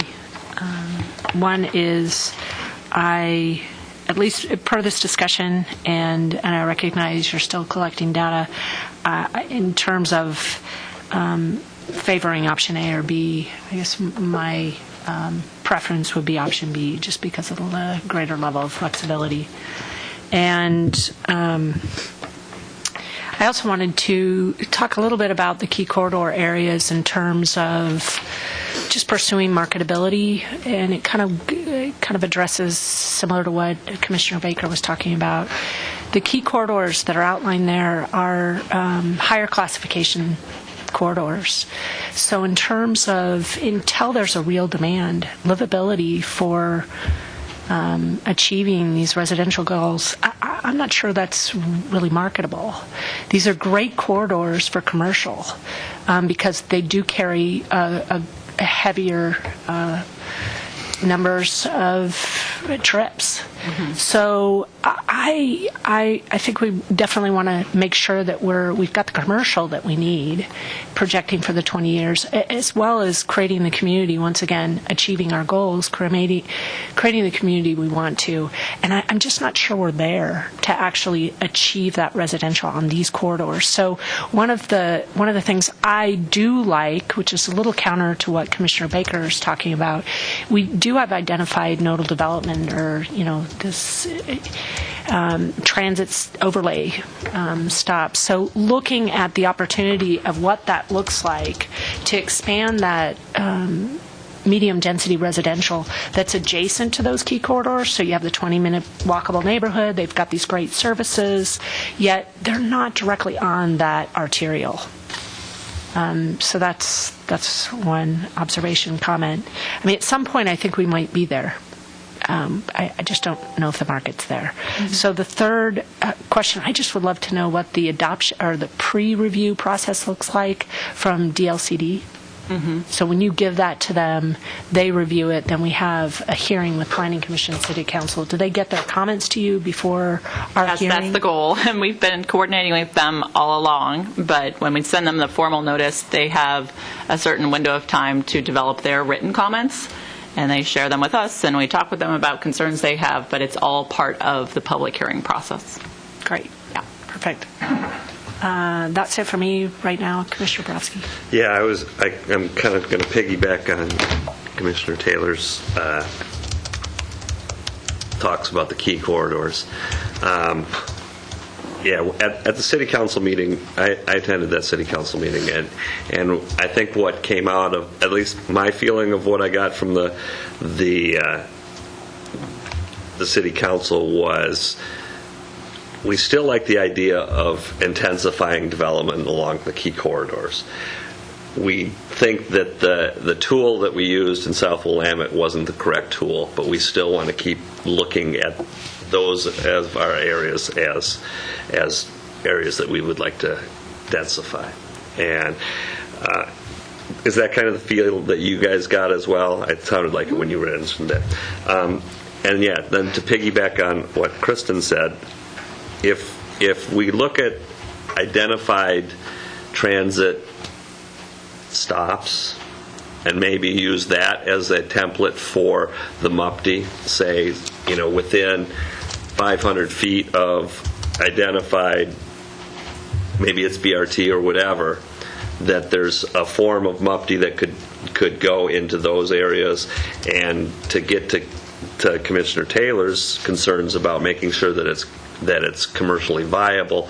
Maybe the ones that are directly on the corridor have to have ground floor retail and housing above, and then as it gets maybe to the half block beyond the corridor, then maybe it could be all that. Maybe those are some of the areas, a new crafted, transit corridor MUPD that would be a little bit more of an incentive to get these things built. I know that one of the big things that they wanted for MUPD was the affordable housing portion of it. Again, look at that and say, okay, is it worth a trade-off of maybe giving up the affordable housing part in the key corridors to get it to spring out to those corridors, and have the affordable housing part downtown, playing with MUPD. I know it's a tough lift playing with MUPD at City Council, but if that's one of the strategies that they really want to have you look at, I think that, being open to looking at different forms of MUPD might be helpful.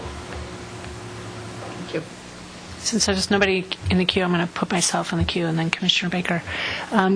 Just to respond, Commissioner Borowski mentioned a comment about just in terms of using the code as a tool, and along those corridors, I would actually say get more flexible. So, for instance, requiring commercial on the bottom floor, for instance, that's more restrictive. So if we want residential along those corridors, I would look at how can we be more flexible to actually allow that commercial to be where it wants to be in terms of access to that to that arterial, exposure to more trips, is then encouraging maybe on the same lot, residential in the back. I mean, a good example is on Coburg Road. You have Coburg on Pavilion, and then you have Pavilion Terraces right behind it.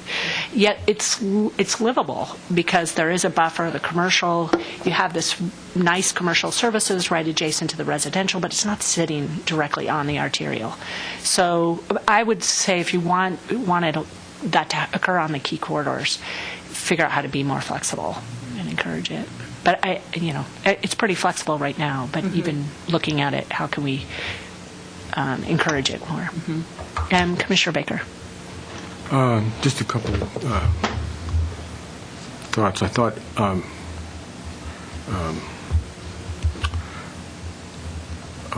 Robin Hostek made an interesting point about the incentives.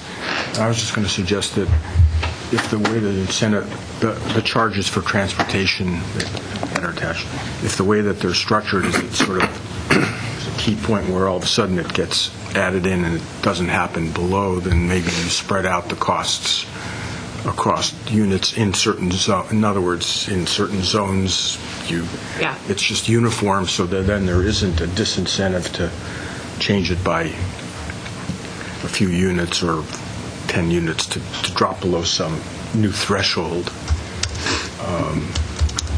And then I think Commissioner Taylor made a good point about the corridors. For some reason in Eugene, we have a difficulty, we've had general difficulty building right on these more busier corridors. There's a few exceptions. There's the large housing project over by the university, which I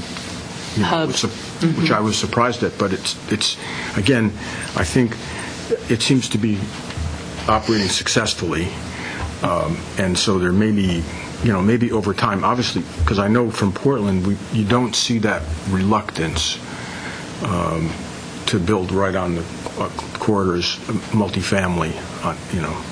I see it in MLK and parts of town when I visit up there a lot. So there seems to be a good bit of course, it's a different market there too, but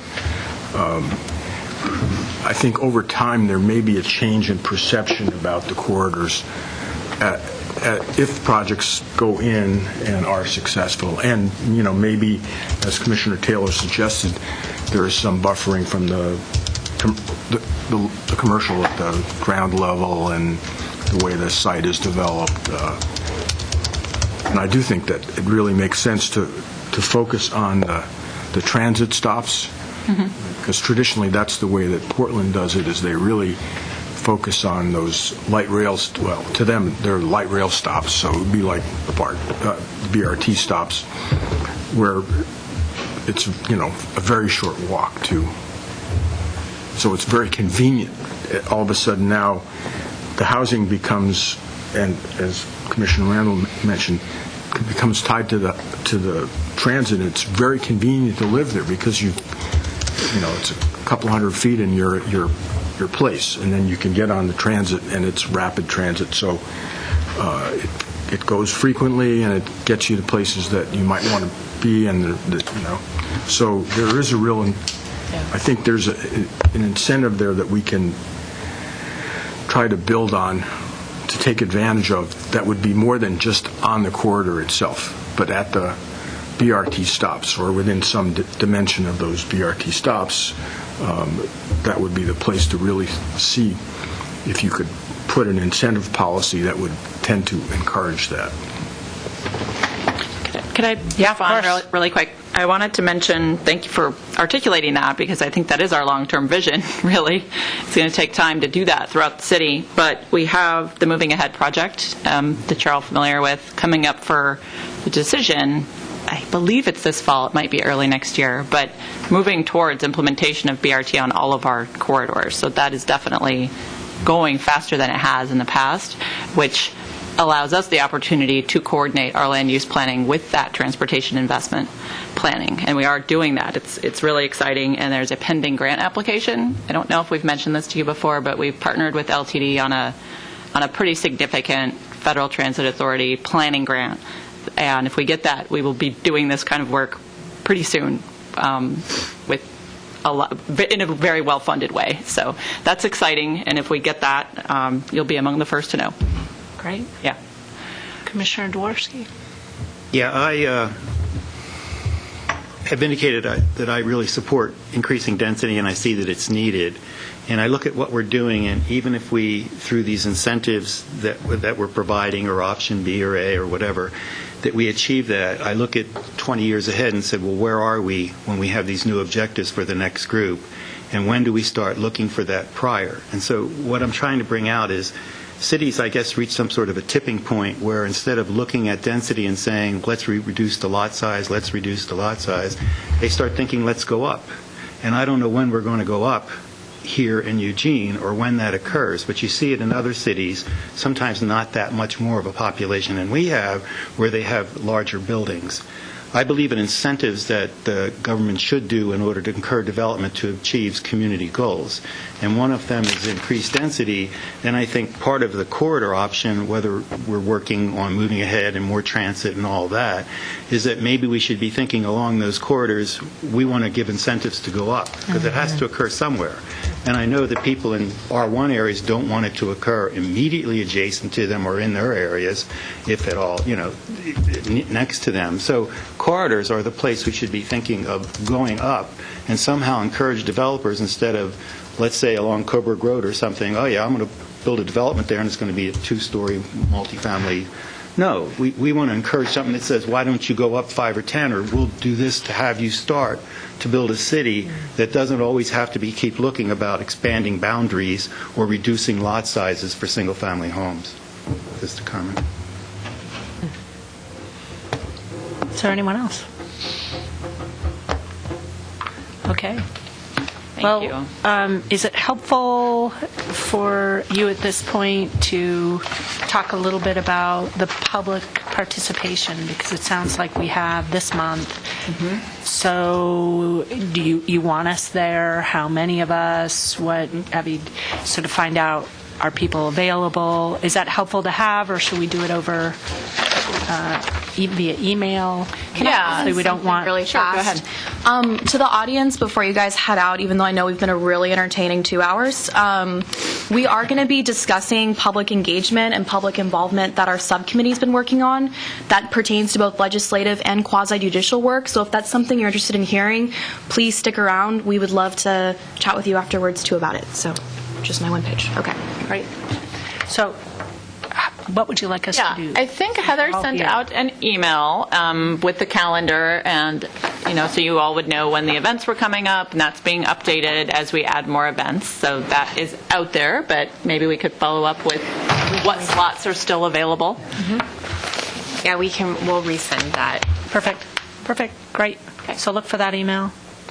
And so we'll move to agenda item number 4, items from commission and staff. So you're going to talk, should we start with staff, have that be quick, and then move? Yeah. Okay. Other items from staff. First item, welcome to the new chair and co-chair. Super excited. We'll be in touch with you both. You know the drill. You probably do too. Just checking in sometimes before meetings and that kind of thing. But if you have any questions about anything that's going on, please don't hesitate to give me a call or check in. So looking forward to that. Just wanted to touch base briefly about the hearings official schedule. It looks like there's nothing currently scheduled, and I'm assuming this is still current, until August 24th. There's a Verizon application that will be heard then. Looking at the Historic Review Board on September 1st, there's a public hearing, I believe, for 4 different properties that are looking to do a historic designation as part of the program that the HRB and Eric Berg Johansson's been working on, so that's super cool. As far as Planning Commission meetings go, I think we'll be holding a couple of meetings holding a couple of times for potential public hearing on August 23rd and potential deliberations on August 25th. And this is potentially related to Cathedral Park. So we've got those on there. We don't have anything scheduled until then. So for the 15th and for the 21st, we have nothing scheduled. So it could be akin to a brief summer break for Planning Commission. Things are going to get really busy in the fall. Public Involvement Subcommittee, I think, is scheduled for September 12th at this point. And again, this is tentative.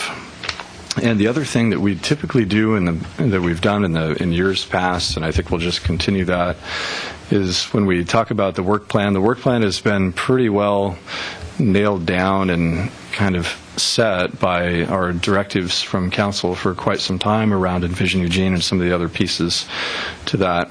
But the timing changes a little bit, and there are a couple of shifts here and there. And what we've done in the past is put together our best estimate of what the work plan looks like and bring it to you all for discussion. Share that with you typically in September. I think we're going to do that again this year.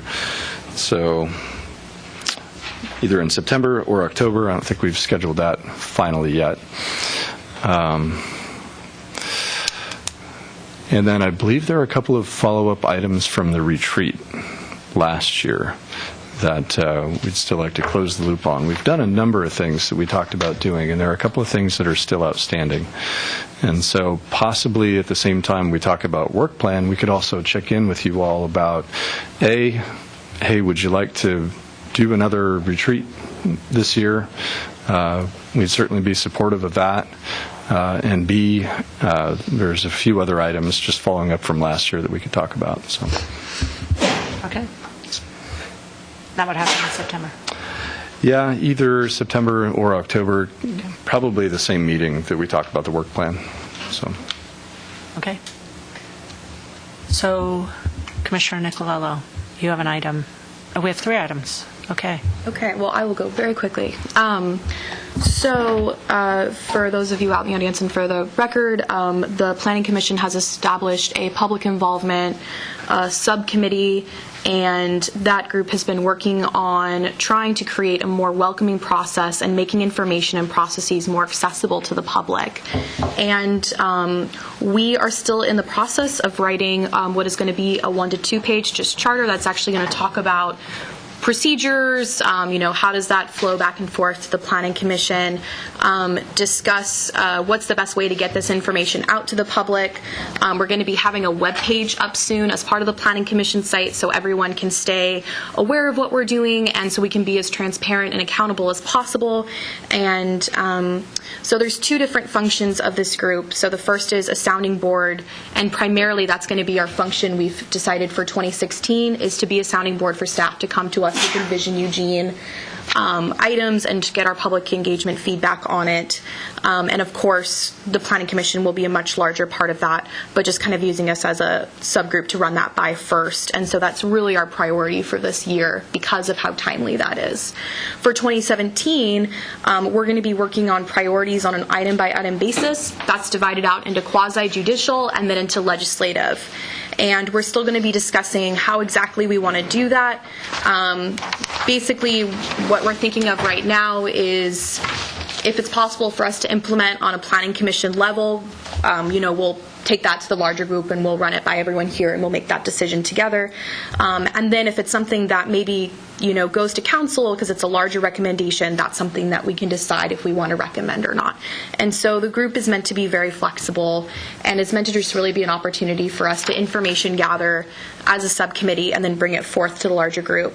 Some of these priorities that we're looking at for 2017 include creating a guide for how neighbors can participate in development projects, and that includes not just how on earth do I navigate the quasi-judicial system, but also what is this system and how do I actually engage in it. And so having an educational component as well, which we've had a lot of folks request.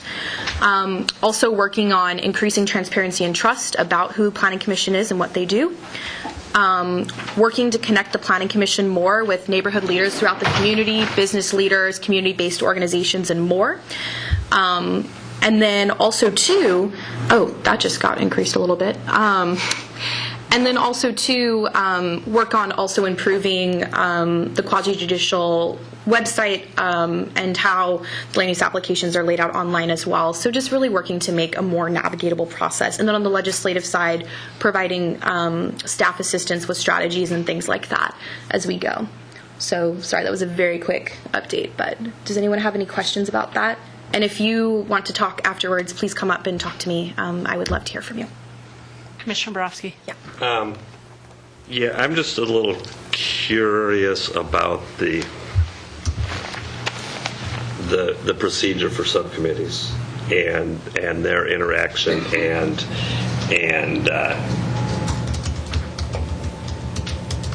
with the whole planning commission as a whole, because this subcommittee has done great work and is doing a lot, but yet we haven't really seen what has been done, and I've seen it in several documents being utilized as, the Planning Commission subcommittee is giving input on this and giving input on that, and we haven't really gotten briefed as a commission as to what those inputs are, and I'm not real comfortable with that.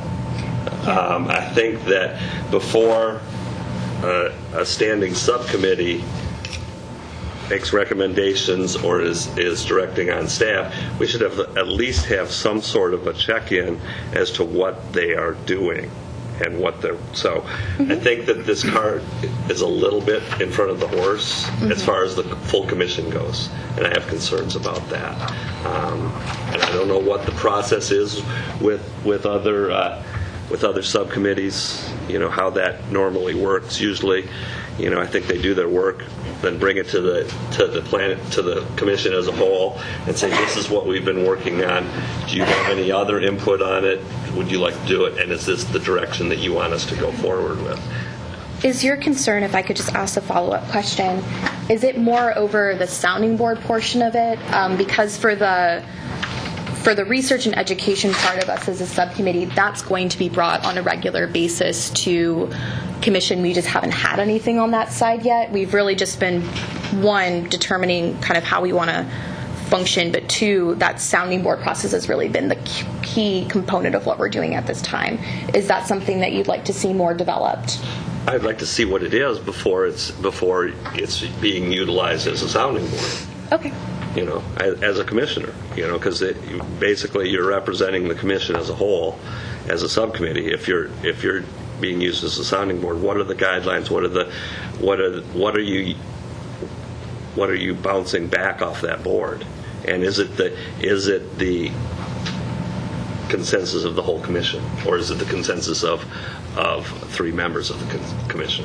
Those are really good points. That's I'm going to add that to our list of things to discuss. So thank you so much. Could I add a comment on that? Traditionally, the subcommittees do function as subcommittees of the commission and bring their recommendations back to the full commission. There's a little bit of the phase that we're in with Envision Eugene, given that we were given direction directly from the council and we have a new public engagement committee. It's a little clunky. I don't think it's worked out quite yet what the different steps are in the process for the sounding board input, specifically with regards to Envision Eugene and the direction that we're dealing with from the council and what we're hearing from the community. So I appreciate your concern. I think we're still working on how best to flow that information through the subcommittee, and we can do it. Yeah, and I mean, in other committees that I've worked on, the subcommittee would go off and do the grunt work, bring it back, say, this is what we're doing. Right. How do you feel about that? Is there anything you'd like to add or take away and see? And then the committee, as the commission in this one, the last one was a budget committee. But the commission as a whole would say, yes, that's the direction we want you to pursue, and give them the authority to do that. We haven't given this committee the authority in my view. The chair came up with a committee to look at ways to increase public engagement. Not, in my view, hasn't had the authority to act as the commission as a public engagement policy part. Yeah, and I think that we are almost at time, so maybe this is definitely part of a larger conversation, and as a committee we've had this conversation as well. What happens if staff wants to use this as a sounding board for different strategies, and that's really what we're trying to explore right now when we're writing that 1 to 2 page charter, is we need to answer that question. And so thank you so much for bringing it up, and let's definitely talk afterwards about that, because you do bring up a really excellent point. So it sounds like what I'm hearing is, to some degree, you're in the process of addressing that. So yes, by looking we at are. the charter, you're actually addressing the questions that Commissioner Borofsky is concerned about. Yes. And I guess I would just encourage you, even though there might not be complete resolution with the Envision Eugene and how this subcommittee fits in, we still, through the retreat, had some ideas. So what I would encourage you is just to move that charter forward as soon as possible, so that discussion we can have that discussion at Planning Commission. And if staff, if you think we've got a really full agenda after we take this break, I mean, we do have this time in August, if there's going to be enough of us present, that we might be able to have. Well, and we are on that Another September 12th meeting item, so. Okay. There is a meeting that is scheduled to address this exact question of, are we on the right track with this? Is this where we want to go? And Commissioner Borofsky was absolutely right. The horse was put before the cart for Envision Eugene, and I think that as a committee, I think that we recognized that there was a need that staff put forward for us to be able to be responsive to that. And if that's something that we need to pull back on, we can discuss that. And I'm not necessarily saying pull back on it at this point. What I would encourage staff to do is, when they're presenting it in documents that are going to be put forward to the public or to the city council, until you get that buy-in from the full commission, say, we've talked to members of the Planning Commission that sit on the Public Outreach Committee and gotten their input. But to say that, the Planning Commission's Public Outreach Committee has weighed in on this, I don't feel comfortable with that verbiage. I understand. Okay. So, great. Do you have anything more to add, staff? No. So to September 12th, do you think that's... I won't be here that one. I'll be in. You won't be... I'll be in Calabria then. Okay, so maybe we'll follow up on this item. Yeah. So, Commissioner Baker. Yes, so I'm going to bring some comments back from the Historic Review Board meeting, since I'm the Planning Commissioner representative on that board, just to, fill in, provide. So the Historic Review Board has been focused on trying to increase the awareness of historic resources in the community and preserve more of them. They have commented and provide some feedback to the Envision Eugene documents. There's a regional identity section in the Envision Eugene documents, and there are about 3 pages in there now on historic preservation, and there's some more areas where they're commenting some of the other parts of the, the draft documents that are already available. Had a number of events, I think 9 events this summer, had booths with Envision Eugene and Sunday Streets on historic resources and incentives that are available, and those actually went very well. They also had, May was Historic Preservation Month, and they had a booth. I attended a couple of those weekends, the booth in Saturday Market that was very well attended. Also in May, they had there was a tour held, mid-century modern tour of about 5 buildings, and there were about 60 attendees for that talk. And there was a friendly neighborhood walk that was that the walk is actually online for people to look at afterwards. If they didn't make it, search for Friendly Neighborhood Walk, you'll find it. The other thing that we did was we had a city landmark workshop. Just to refresh your memory, Eugene has a city landmark program for historic structures. There's like the city landmark program, then there's the state program through the state parks, and then there's the national register. So that was very well attended. and very often, sometimes people will apply for a city landmark and then go on to apply for one of the other levels of recognition. So that was very well attended, and out of that, there have been a number of projects that will likely apply for city landmarks. And in fact, we're having the Historic Review Board only meets quarterly. So these notes are from the recent July meeting, but we're going to have a special meeting the end of this month because, as I think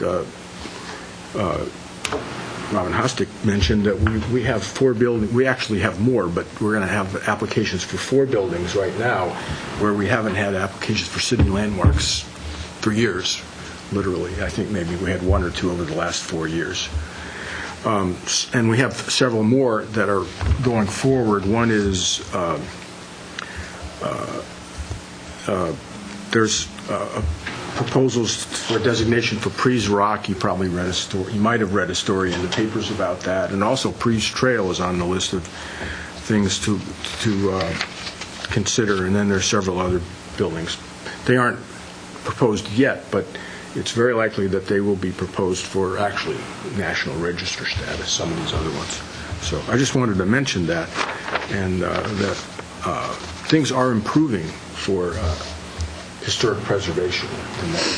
And that the board is more active, and we have staff that are committed, and it's made a huge difference. And the U of O classes, some of them have volunteered and done surveys of neighborhoods, and that's part of the reason that we've generated this interest in getting some designations and hopefully preserving a few more of the older structures. So, and I'll just mention one of the interesting of these 4 projects coming up for approval. There's several of them on this Patterson Alley, which is sort of across from Max's, that little alley straight across from Max's. It has 3 or 4 older buildings, Italianate from 1875, Steve, we only have a few minutes. Can you maybe reference, is it all online, that people can access that? Well, the problem is they don't generally take notes at these meetings. And I'm done now. Oh, okay. Okay, perfect. Thank you. Commissioner Borofsky. Yeah. Also to follow up just on some of the subcommittee work that or not subcommittee, but appointment work that I've done. The Community Development Block Grant Committee recently had the council approve a little bit over $1 million for capital improvements on nonprofits here in town. It's going to do some really good stuff as far as helping nonprofits with their facilities. So every other year they do this, and they had over $1 million this year. Some of the ones that got funding was Catholic Community Services on West 6th Street. They're one of the largest food distributors for food for Lane County. They're going to do upgrades to their refrigeration so they can do more fresh foods.